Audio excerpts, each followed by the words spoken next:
Hello hi सभी को Ram Ram Radhe Radhe. I hope कि आप सभी लोग बढ़िया होंगे, मस्त होंगे और अपनी तैयारी में भी आप लोग लगे होंगे। चलिए आज के सेशन की शुरुआत करते हैं। आप लोग के 6th NCERT ज्योग्राफी का आज सेकेंड लेसन है। थोड़ा सा पेशेंस बना के वीडियो एंड तक बनी रहिएगा और अपने फ्रेंड्स में भी ज़रूर शेयर करिएगा। और अगर नेक्स्ट वीडियो अगर आपको प्रोवाइड चाहते हैं कि मैं करा दूँ तो प्लीज़ बेल आइकन प्रेस करके जाइएगा। चलिए आज के सेशन की शुरुआत करते हैं। यहाँ पर देख सकते हैं ग्लोब और अक्षांश देशांतर रेखा के बारे में आपका सेकेंड लेसन है। ठीक है, हमारी पृथ्वी जो है गोलाकार नहीं है। पृथ्वी उत्तर एवं दक्षिण ध्रुवों पर थोड़ी चपटी और तथा मध्य में थोड़ी उभरी हुई दिखती है। अच्छा, ग्लोब आप लोग देखे होंगे, जो लोग ज्योग्राफी पढ़े होंगे, तो अगर आप लोग देखेंगे तो आपके ग्लोब का प्रतिरूप अक्सर ऐसे मेरे आर्ट पे मत जाइएगा क्योंकि फ़ोन पे बन नहीं पाता है। देखेंगे अगर आप लोग तो ये जो है ना आपकी पृथ्वी ऐसे आपके नीचे झुकी हुई है। ठीक है, और ये है ना आपकी ये जो दिख रहा है ना आपकी ग्लोब है और ये पृथ्वी है और ये जो मध्य में आपकी थोड़ी सी उभरी हुई दिख रही है ना, अगर आप लोग देखेंगे तो ग्लोब ऐसे, रुकिए मैं दिखाती हूँ अच्छे से, थोड़ा सा रुकिए। ये आपके ग्लोब का जो है पृथ्वी का वास्तविक स्वरूप है और ये मध्य में थोड़ी सी पृथ्वी देखेंगे तो उभरी हुई है। ठीक है, तो ये पृथ्वी आपकी उभरी हुई है और यहाँ पे देखेंगे तो आपको यहाँ पे भी और यहाँ पे भी आपकी पृथ्वी जो है ना झुकी हुई दिखेगी। अगर आप लोग ग्लोब को अच्छे से देखेंगे तो पृथ्वी आपके इधर भी झुकी है और इधर भी झुकी है। ठीक है, तो वो थोड़ी सी उभरी भी हुई है और ग्लोब जो है आपके याद रखेंगे तो पृथ्वी का वास्तविक स्वरूप भी माना जाता है। तो पृथ्वी जो है हमारी गोलाकार नहीं, एकदम गोलाकार नहीं है। पृथ्वी उत्तर एवं दक्षिण ध्रुवों पर थोड़ी सी चपटी तथा मध्य में थोड़ी उभरी हुई दिखती हैं और ग्लोब पर देशों, महाद्वीपों तथा महासागरों को उनके आकार में दिखाया जाता है। ठीक है, ये याद रखिएगा आप लोग। एक सुई जो होता है ग्लोब में झुकी, मैं अभी आपसे बोली हूँ ना जो झुकी हुई होती है, अगर आप लोग देखेंगे ध्यान से तो इधर भी झुकी हुई होती है और इधर भी झुकी हुई होती है। ठीक है, अवस्था में स्थित होती है, इसी को आप बोलेंगे तो इसे अक्ष बोला जाता है। ठीक है, आप लोग देखेंगे तो इसको अक्ष बोला जाता है। इसीलिए बोला जाता है पृथ्वी जो है अपने अक्ष पर जो झुकी हुई होती है, तो यही है आपके जो मध्य में थोड़ी सी उभरी हुई होती है, तो साइड में यहाँ पे आप लोग देखेंगे थोड़ी सी सुई जैसा आपको देखने को मिलेगा। ग्लोब अगर आप लोग अच्छे से देखेंगे तो आप लोग को देखने को मिलेगा। ग्लोब पर वे दो बिंदु जिनसे होकर सुई गुजरती है उत्तर तथा दक्षिणी ध्रुव होती है। यही आपकी उत्तरी होती है, नीचे वाला आपका उत्तरी होती है।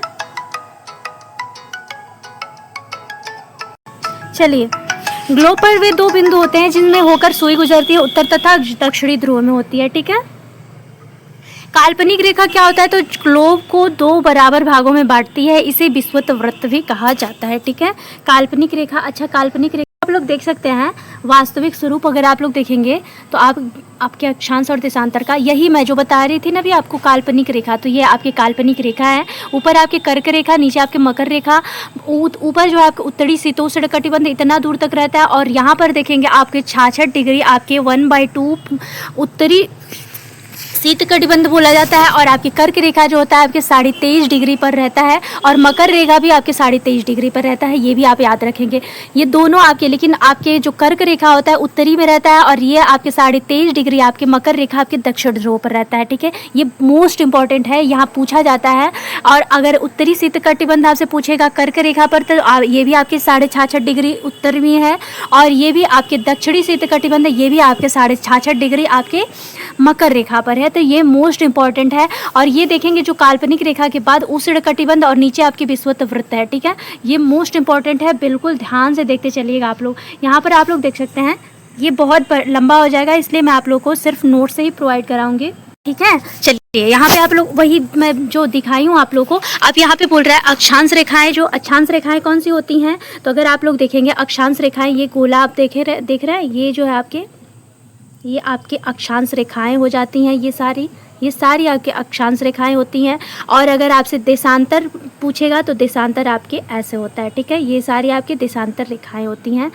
ये जो होता है ये आपके सारी अक्षांश रेखाएं होती हैं। और ऐसे अगर लाइन में आप लोग देखेंगे तो ये आपके देशांतर रेखाएं होती हैं। तो बोल रहा है कि विषुवत वृत्त से ध्रुव तक स्थित सभी समांतर वृत्तों को अक्षांश रेखाएं कहते हैं।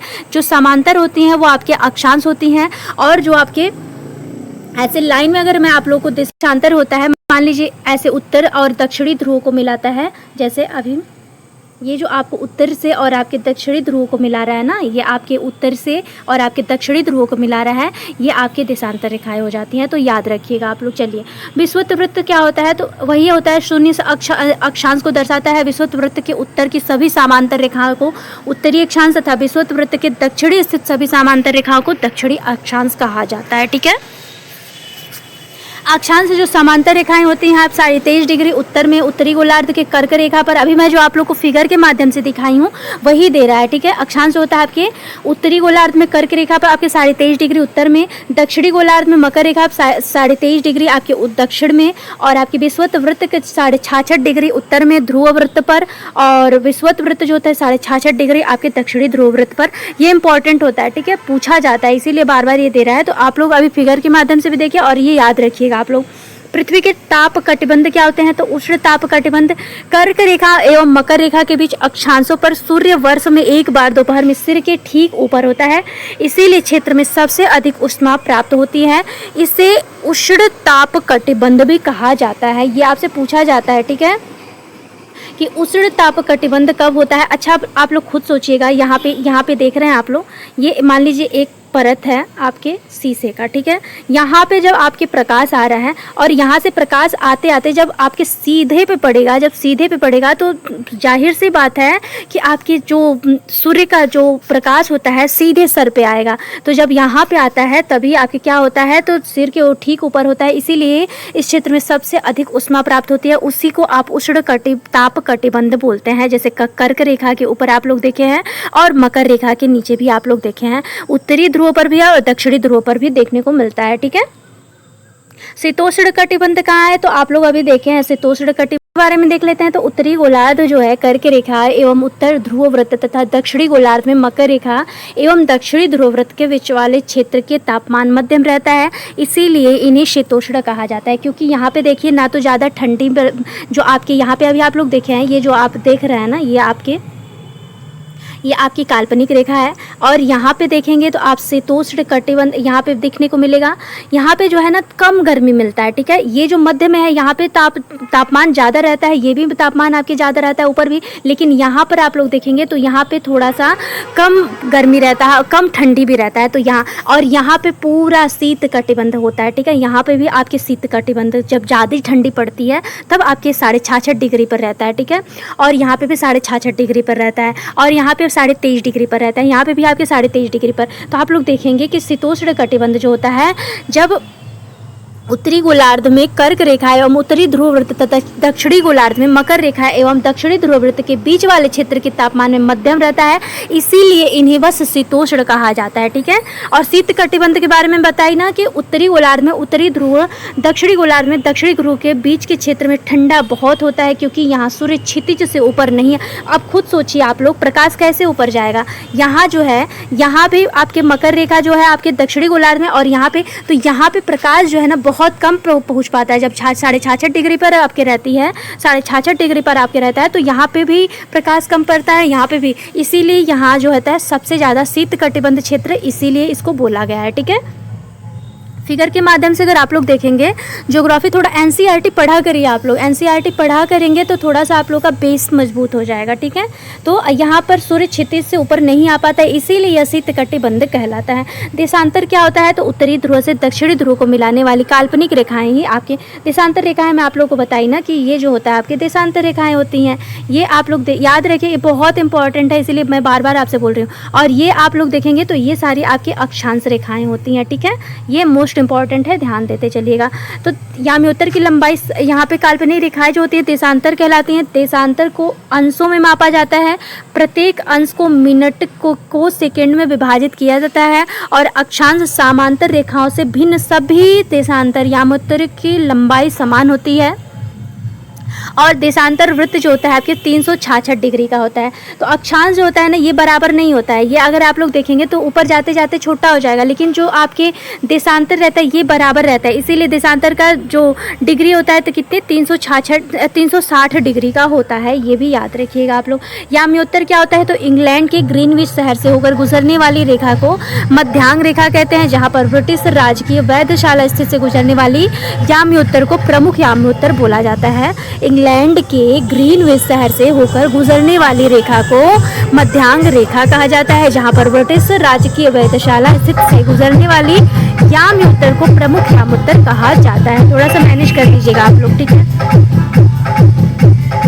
चलिए, इसका मान जो होता है आपके 0 देशांतर होता है, तथा यहाँ से हम पृथ्वी को 2 समान भागों में 180 पूर्वी गोलार्ध और 180 पश्चिमी गोलार्ध में बांट देते हैं, ठीक है, देशांतर को, ठीक है। 180 पूर्वी गोलार्ध में और 180 आपके पश्चिमी गोलार्ध में बांट दिया जाता है। मुख्य मध्यांग रेखा जो होता है विभिन्न देशों में समय निर्धारित करता है, जो 180 अक्षांश पर स्थित अंतर्राष्ट्रीय तिथि रेखा कहते हैं उसे।